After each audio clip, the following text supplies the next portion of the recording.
मंत्रालयातल्या कामासाठी लाच घेण्याचं आणखी एक प्रकरण आता समोर आलंय। खारघर परिसरात सापळा रचून लाचखोर अधिकाऱ्याला रंगेहात पकडण्यात आलंय।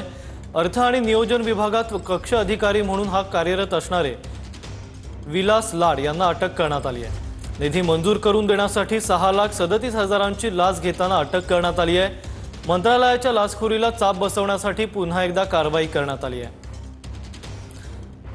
यावर आपले प्रतिनिधी कृष्णा सोनारवाडकर आपल्याला अधिकची माहिती देतील। कृष्णा, काय सांगाल?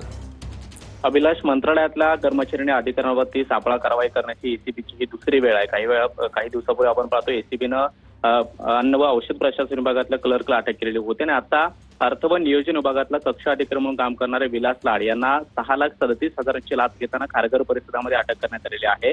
ग्रामविकास विभागाचा निधी मंजूर करून देतो अशा आश्वासन देऊन 6,37,000ची लाच या अधिकाऱ्यांना मागितलेली होती आणि खारघर परिसरामध्ये हे पैसे स्वीकारताना एसीबीनं सापळा रचून त्याला रंगेहात अटक केलेली आहे। खरं तर मंत्रालयामध्ये लाचखोरीचे प्रकार घडतात अशा पद्धतीचे सातत्याने आरोप होतात आणि मागच्या काही दिवसापासून एसीबीकडून झालेल्या दुसऱ्या कारवाईमुळे हे प्रत्यक्षामध्ये वास्तव असल्याचं समोर आलेलं आहे। मात्र या मंत्रालयातल्या लाचखोरीला चाप बसावा यासाठी एसीबी कोर्टाची कारवाई करते अशी देखील कुजबूज ही रंगू लागलेली आहे।